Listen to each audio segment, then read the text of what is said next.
What's going on here? Teamsters in all states prefer Trump to Kamala. Internal poll. So, you keep hearing about how she's ahead, she's pulling ahead, she's got momentum and all this. I don't know. I mean, considering how off the polls have been in the last two presidential elections, and then you see stuff like this. I mean, one thing this represents is the Democrats' abandonment of the working class. Right? If they're losing union members, maybe they haven't lost the leadership of the unions because it's so political. But if they're losing the members of the unions, that tells you something. That tells you who the Democrats are working for. And it's starting to be realized. Trump saw the largest lead in West Virginia when he received 86.3% support compared to 11.2% for Kamala Harris, a 75.1 point lead. Now, they're not all that wide. While the Teamsters Union has announced that it won't endorse any candidates in the 2024 election, internal polling of its members across all 50 states has found that its members overwhelmingly support Trump, even in Democratic strongholds. It's everywhere. Trump saw the largest lead in West Virginia, where he received 86.3% support compared to 11.2. Yeah, so we've already seen that. Trump saw a roughly 50-point lead over Harris in Tennessee, a roughly 40-point lead in states like Arkansas, Connecticut, Indiana, Virginia, and Montana, a roughly 30-point lead in states like Alaska, Hawaii, South Carolina, Ohio, Kentucky, Maine, and New Mexico, and a roughly 20-point lead in Texas, Utah, North Dakota, and Nebraska. It's really surprising me this Hawaii one, 30-point. Wow. Trump led Harris in all 2024 swing states as well, leading 56.3% to 40.7% in Georgia, 59.9% to 37.3% in Nevada, 57% to 40.5% in Wisconsin, at 61.7 to 35 in Michigan, 57 to 38 in Arizona, 65 to 31 in Pennsylvania, and 69 to 29 in North Carolina. That's commanding. That is commanding. Members in states that are traditionally Democrat strongholds also preferred Trump over Harris, including California, Colorado, Massachusetts, Oregon, and New York. And these are not small. I mean, California, that's pretty small. That's under 2 points. But all the rest of them, I mean, you can see Colorado, that's 13. Massachusetts, that's 30. Oregon, that's about 12. New York, surprisingly, almost 30, like 29 there. That's surprising. Two outliers in the poll were Wyoming, where there was no recorded participation by Teamsters in the state, and the District of Columbia, of course, where 96.8% of its members voted for Harris and 0% voted for Trump or another candidate. How can that be 0%? 0%? Really? What is it like? Is it just like a banana republic in the District of Columbia? Like, what's going on? How can that be possible? In the 2020 election, Biden won the district with 93% of the vote. So a press release from the union on September 18th revealed that the union would not be endorsing any candidate in 2024 after reviewing 6 months of nationwide member polling and wrapping up nearly a year of rank-and-file roundtable interviews with all major candidates for the presidency. The union was left with few commitments on top Teamsters issues from either former President Donald Trump or Vice President Kamala Harris, and found no definitive support among members for either party's nominee. Yes, they did. We've just been through all of it.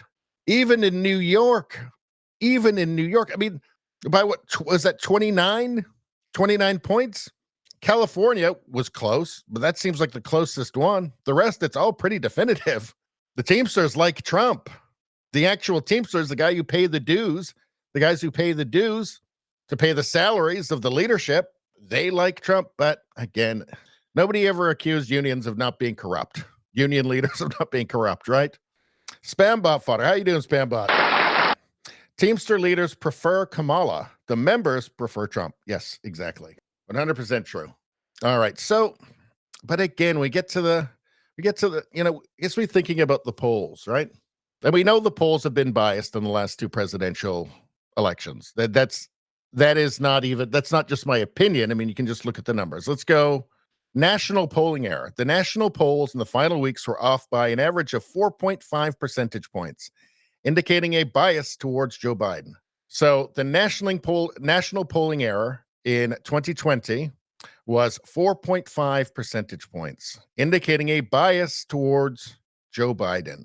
Who's ahead in the polls right now, according to 538, which is an aggregate? She's up by 2.4 according to this, which still, if you have even just the 3 point something percent from 2016 that the polls were off by, that still puts Trump ahead. Let's take a look at some states here. Pennsylvania, they have Harris up by 1.3. Let's find out what the error was in Pennsylvania in 2020. An error of 5.8 points against Donald Trump, meaning polls showed Biden leading by more than he actually won by. 5.8 off.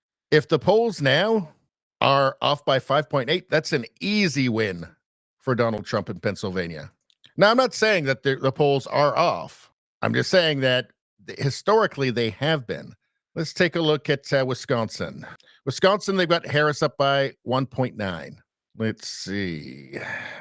In Wisconsin, polls showed Biden leading by 8.4 points, but he won by only 0.6, leading to a 7.8 error in the margin of polling error.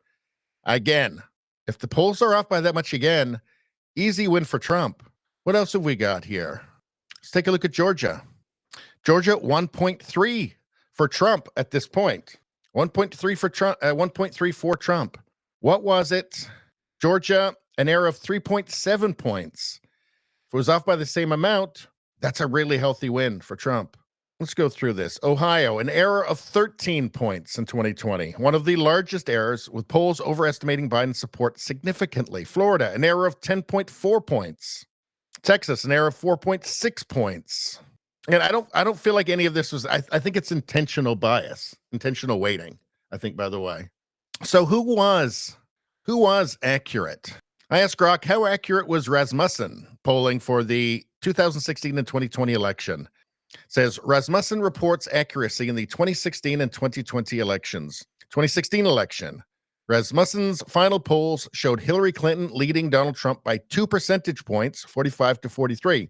This was relatively close to the actual popular vote outcome, where Clinton won by about 2.1 percentage points.